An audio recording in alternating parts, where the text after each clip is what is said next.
বাবাদের বুঝতে আসলে অনেক সময় লেগে যায়, আর যখন আমরা আমাদের বাবাকে বুঝতে পারি তখন বাবা হয়তোবা এই পৃথিবীতে আর বেঁচে থাকে না। শৈশবের সময় বাবাকে মনে হতো একদম সুপার হিরো, সে সব পারে, সব কিছু জানে। কিন্তু সময়ের সাথে সাথে এই সুপার হিরোর ছবি যেন, চিত্র যেন একদম বদলে যেতে থাকে। কোনো কোনো সময় মনে হয় মানুষটা বদলে যাচ্ছে, বা কোনো কোনো সময় মনে হয় মানুষটা অনেক কঠোর।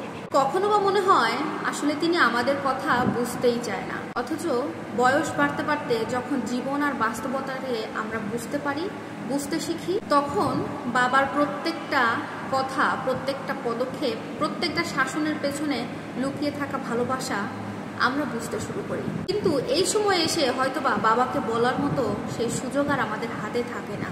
4 বছর বয়সের দিকে আমাদের মনে হয়ে থাকে বাবা আমাদের জন্য সব থেকে শক্তিশালী একজন মানুষ। 10 বছর বয়স এলে মনে হয় বাবা মানুষটা ভালো, কিন্তু কেন যেন সবসময় অনেক কঠোর হয়ে থাকে।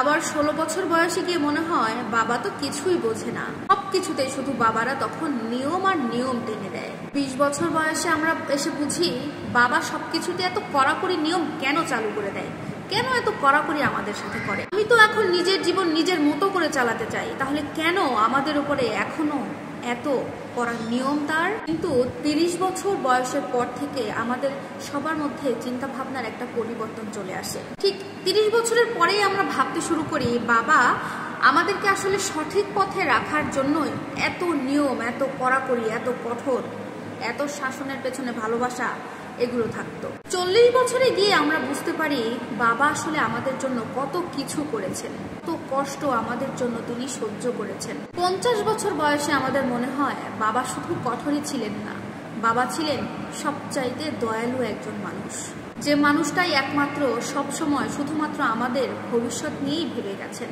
আমরা ধীরে ধীরে যত বড় হতে থাকি, বাস্তবতা আমাদেরকে ততই যেন শিক্ষা দিতে থাকে। আসলে আমাদের বয়স বাড়ার সাথে সাথে বাস্তবতার কাছ থেকে শিক্ষা নেওয়াটা ততই বেড়ে যায়।